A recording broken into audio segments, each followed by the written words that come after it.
Oui, donc bonjour à tous. Donc dans ces temps de crise agricole qui continue, puisque je vais vous en parler un peu en deux mots, les gouvernements ne font rien pour que ça s'améliore. Donc ils continuent de communiquer, l'immense majorité des gens qui communiquent sur l'agriculture parlent de prix.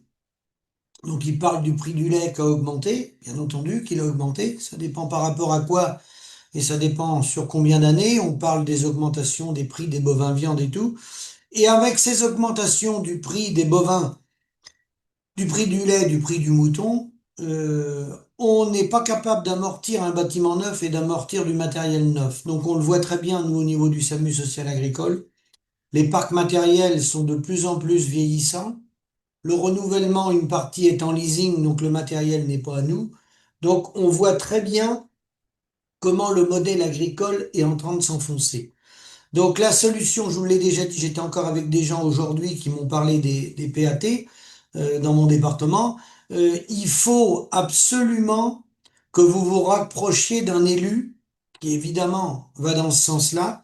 Si on n'a pas des élus dans le conseil municipal ou dans la communauté de communes ou dans les grandes métropoles, si vous n'avez pas au moins un élu qui tire la corde dans le même sens que nous pour qu'on reprenne la facture projets alimentaires territoriaux, produits bio et local, on reprend la facture. On laisse pas la facture à l'agro-industrie, hein, ni à nos coopératives. C'est bien l'agriculteur qui doit reprendre la facture. Ensuite, l'étape au-dessus, il y en a déjà qui y sont, mais c'est minoritaire. C'est de avoir des petits abattoirs de volailles, de bovins et des mini-laiteries, hein, qui peuvent être financés avec des fonds publics. Hein. Ça se fait, parce que de toute façon, ça coûtera pas plus cher, ça coûtera moins cher. On le sait, ça. Bien sûr qu'on le sait. De sortir des oligopoles. Et après, en tant qu'agriculteur, suivant les choix qu'on a fait étant jeune, c'est pas toujours facile de réadapter nos exploitations, ça se fait pas en claquant des doigts. Il faut essayer d'aller au maximum vers des modèles autonomes le plus d'autonomie possible. C'est pas forcément le volume et le chiffre d'affaires qui va faire la différence. Et ensuite, les décisions qui sont prises par le gouvernement actuel, ils ont laissé faire depuis les années 60, en gros, ça s'est dégradé. Donc les agriculteurs ont été chercher des leviers avec les épouses qui travaillent à l'extérieur, avec certains agriculteurs qui sont double actifs, hein, des doubles activités des revenus qui viennent autres que de l'agriculture. Voilà, ça c'est très monnaie courante. Et puis maintenant, déjà depuis quelques années, ça avait été lancé par Xavier Belin au départ, les méthanisations. Il y a les méthanisations, il y a les éoliennes, il y a le photovoltaïque sur les bâtiments, il y a l'agrivoltaïsme. Et ils ont fait un choix qui est un choix après d'une politique nationale, hein, puisque c'est un choix de décision par rapport au mix énergétique, par rapport au nucléaire. Bon, une fois que ce choix-là, on peut le contester, hein. On peut dire, ça c'est des décisions politiques après. On peut dire on veut plus d'éoliennes, on veut moins d'éoliennes, on veut plus de méthaniseurs, on veut moins de méthaniseurs, on veut plus de photovoltaïque ou on en veut moins ou on veut l'arrêter. Voilà. Donc le gouvernement, il trace des trajectoires. Mais une fois qu'il a tracé ces trajectoires, il y a une chose qui est grave, c'est qu'on va continuer, comme on a fait avec les salaires extérieurs, qui était une concurrence déloyale envers celui qui vivait que de l'agriculture avec son épouse. Ça, on subit ça de plein fouet depuis les années, surtout depuis les années 70. C'est-à-dire que celui qui avait son épouse qui travaillait à l'extérieur, bah, il est venu tuer celui qui vivait que de l'agriculture, le couple parce que lui, il avait des revenus extérieurs qui lui permettaient de passer le cap des crises, des sécheresses ou que sais-je, hein. Voilà. Et là maintenant, on va voir le même phénomène parce que je vois que le gouvernement ne veut pas légiférer alors qu'il faut légiférer. C'est urgent pour tout ce qui est énergie renouvelable. Quand je dis légiférer, ça veut dire quoi? À partir du moment qu'il y a des revenus autres que des revenus agricoles, c'est des revenus qui proviennent de l'énergie, ça. Que ce soit l'éolienne, photovoltaïque ou méthaniseur, c'est des revenus qui proviennent de l'énergie. C'est un complément de revenus, puisqu'il n'y a pas de revenus, vous le savez, on n'a jamais pu obtenir jusqu'à ce jour des prix à hauteur des coûts de production. C'est pour ça que ça continue d'arrêter. Hein. Parce que contrairement à ce que les gens peuvent dire, qui parlent du prix du lait, moi j'avais quelqu'un au téléphone hier en Mayenne, Hein. Il y a 2 millions de litres de lait qui arrêtent autour de chez lui. Et c'est la laiterie Belle. C'est pas les moins 10 ans. Ils sont très loin du coût de production, mais c'est pas ceux qui payent les moins. Ils font partie du haut du tableau. Ça n'empêche pas les gars d'arrêter, il arrête. De toute façon. Ou s'il arrive à la retraite, le fils, ça ne l'intéresse pas de traire des vaches tous les jours de l'année ou de monter un robot de traite. Il n'y a pas de retour sur investissement, c'est pas intéressant, il faut mieux faire autre chose. Et là, le gouvernement, sur les énergies renouvelables, il est parti, pour l'instant, pour ne pas légiférer. Et si c'est pas légiféré, qu'on mélange le complément de revenu qui va venir de l'énergie, qui, de toute façon, s'il n'y a rien de fait, bah, c'est plus 100 000 fermes qu'il va y avoir pour finir. C'est, je sais pas combien, moi, je sais pas combien on va descendre. Mais c'est catastrophique, de toute façon, le revenu. On le voit bien. Donc, il faut absolument, de toute urgence, légiférer. Pourquoi? Parce que celui qui a de l'énergie, tant mieux pour lui, il l'a fait, il a trouvé un levier. Au lieu d'envoyer sa femme travailler à l'extérieur, au lieu d'avoir un mandat syndical, au lieu d'avoir un mandat d'élu à l'Europe ou député ou être rentré à la FNSEA, au lieu d'être là, il a une éolienne, il a du photovoltaïque, il a un méthaniseur. Bon, voilà, c'est des choix. On est contre, on est pour. Bon, une fois que c'est fait, qu'est-ce qu'on fait? Si on ne va pas légiférer, il y en a qui vont monnayer ça dans le prix des exploitations. Je m'explique. À partir du moment qu'ils vont avoir ça sur leur terrain ou sur leur bâtiment photovoltaïque, quand ils vont vouloir transmettre à des jeunes, ils vont dire ça vaut la terre, ça vaut 10 fois le prix. Si on fait ça, on continue encore de s'enfoncer. Il faut dissocier la rentabilité de l'énergie de la rentabilité réelle de l'exploitation agricole. Autrement dit, le prix du foncier, on le connaît, hein, il faut rester sur des prix moyens représentatifs du département pour permettre le renouvellement des générations.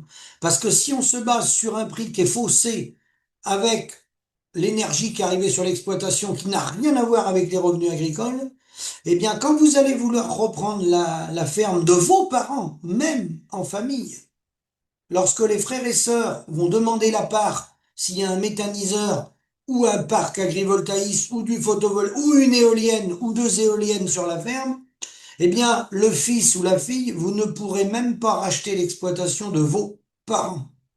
Voilà de quoi on parle, la connerie, le bout de la connerie. Donc, il faut bien dissocier les deux. Tout comme ça concerne la plus les méthaniseurs. Il spécule sur le prix du fourrage. Le problème, il faut qu'il achète les fourrages, le prix agricole. S'il achète le prix des fourrages comme ils le font sur des maïs beaucoup plus cher que le prix moyen que sont vendus les maïs sur le département ou sur la région, qu'est-ce qui se passe? C'est une concurrence déloyale vis-à-vis des éleveurs qui ont besoin de fourrage. On est toujours dans le même registre. On met en place des systèmes pour ne pas reconnaître notre valeur travail des prix agricoles à hauteur des coûts de production avec une gestion des volumes, parce qu'on ne peut pas le faire sans gestion des volumes, sinon c'est impossible. Donc on laisse des gens trouver des revenus extérieurs, parce que l'énergie c'est un revenu extérieur, hein. Tout comme les épouses qui travaillent à l'extérieur, c'était un revenu extérieur. Voilà. Donc tous ceux comme tous ceux qui ont investi à un moment donné dans l'immobilier. Ça ne veut pas dire qu'ils n'ont pas le droit, c'est pas ça. Mais ceux qui ont investi dans l'immobilier, après, on reçoit des fois des mails, j'en reçois, en disant, moi, dans mon exploitation, je gagne ma vie. Parce qu'il y a 25 ans, j'ai pas réinvesti, et j'ai acheté 2 appartements à Nantes. Ah oui, très bien. Mais les 2 appartements que tu as achetés à Nantes, c'est pas du revenu agricole. Tu as fait un placement dans l'immobilier. C'est tout à ton honneur. Mais c'est pas parce que tu as 2 immeubles, 2 appartements que tu loues pas 2 immeubles, pardon, 2 appartements que tu loues à Nantes, qu'il faut que tu dises que le canard, il se vend bien, et que le lapin, il se vend bien. Non. Si tu n'avais pas tes 2 appartements, aujourd'hui, il le dit lui-même, sa ferme, il continuerait pas. Donc, il continue parce qu'il a placé l'argent dans 2 appartements il y a 20 ans. Bon, on mélange tout en agriculture. On n'est pas capable d'être rationnel. Un revenu agricole, c'est un revenu agricole. Quelqu'un qui est maçon, il a un revenu de maçon. Et on doit vivre de notre travail. Je vais répondre en même temps à ceux qui sont nombreux qui m'envoient des mails en disant aujourd'hui, faut s'adapter à la nouvelle économie, faut être multitâche. Un agriculteur, il doit savoir tout faire. Ah, moi, je veux bien, mais le meuble qui est posé dans ma salle à manger, le menuisier, il n'a pas été couper les arbres dans la forêt. Enfin, je veux dire, à un moment donné, il faut arrêter. On va pas être vétérinaire, mécanicien, informaticien. Enfin, je veux dire, faut arrêter. Chef de culture, biologiste, comptable, avocat, juriste. Ah non, un agriculteur, il doit vivre de son métier. S'il produit des canards, il est performant dans sa production de canards. Je pense à celui qui m'a envoyé le mail. Eh ben, il doit vivre de son élevage de canards. Puis celui qui a des lapins, il doit vivre de son élevage de lapins. Ah, je veux dire, faut revenir aux bases. Et là, ça part à volo, dans tous les sens. Ça part dans tous les sens.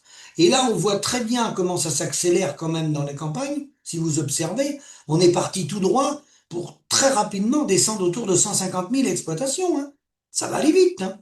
Ça va aller très très vite, hein. Ça va être le déménagement du territoire avec de plus en plus de terres en friche, qu'a priori, on sera entre 2,5 millions d'hectares et 3 millions d'hectares en friche, qui ne sont plus exploités. Parce qu'il n'y a plus de rentabilité, il n'y a pas de retour sur investissement. Et dans les céréales, tout ce que j'appelle les zones intermédiaires, les terres qui n'ont pas un fort potentiel à céréales, vous voyez ce qui se passe avec les coups de chaud qu'on a, mais ça, on n'y peut rien, le climat, nos parents ont connu des pics de climat aussi, hein, faut pas croire. Hein, eh bien, comme on n'a pas de marge suffisante, dès qu'il pleut beaucoup ou qu'il fait un peu sec, tout le monde, tout de suite, vous allez voir dans quelques semaines, ça va aller très vite, les gens vont crier au secours, à la sécheresse et tout ça. Mais en réalité, la sécheresse, c'est un phénomène, voilà, qu'on subit, hein, ça fait partie du monopole des facteurs, c'est lié à notre activité agricole, ça se mesure, c'est un risque quand on emprunte dans ce métier-là, ça se mesure, ça se calcule dans les études économiques. Qui l'a calculé? Personne. Est-ce qu'il est pris en compte dans le coût de production? Certainement pas. Donc, tout pendant qu'on fonctionnera comme ça, qu'on aura une fiscalité qui n'est pas adaptée à notre métier d'agriculteur, qu'on ne saura pas dissocier la rémunération notre revenu, la rémunération de notre travail des capitaux engagés, hein, eh ben, ça fonctionnera pas. C'est tout. C'est des capitaux lourds, lents, qui dégagent peu de revenus. Donc, si on ne sait pas dissocier les deux, si on ne sait pas revoir le modèle totalement pour revoir le financement et ne pas emprunter sur des périodes comme on est rendu maintenant, les outils qu'on a, si on a un retour sur investissement, ça devrait être grand maximum 10 ans. Ça devrait être 7 ans, normalement. 7 ans. Alors, essayez de faire un ratio sur 7 ans à reprendre une exploitation, et puis vous allez voir. Alors, vous allez dire, c'est pas possible, les parents, ils ont mis toute une carrière pour se payer ça. Oui, pourquoi ils ont mis toute une carrière? Parce que le retour sur investissement, il n'est pas là. Avant de faire ma vidéo, j'ai commandé une pièce. Hein, une pièce pour mon matériel, une pièce qui vaut 38 euros. Et j'ai fait exprès, j'ai téléphoné dans les magasins autour, puisqu'ils les vendent, cette pièce-là. Moi, je l'ai fait venir par Internet. Hein, ils la vendent 226 euros. Et moi, je l'ai trouvé à 38 euros. C'est la même. Bon. Ça peut pas fonctionner. Tant qu'on fonctionnera comme ça, que le secteur marchand, hein, il assassinera les gens qui sont à la production, on peut passer des heures et des heures à discuter. Ça ne fonctionnera pas. Il faut revoir le modèle dans son ensemble et légiférer. L'État doit avoir un rôle de régulateur, il doit légiférer des lois pour encadrer, comme on a un code de la route. Sans ça, ça ne peut pas fonctionner.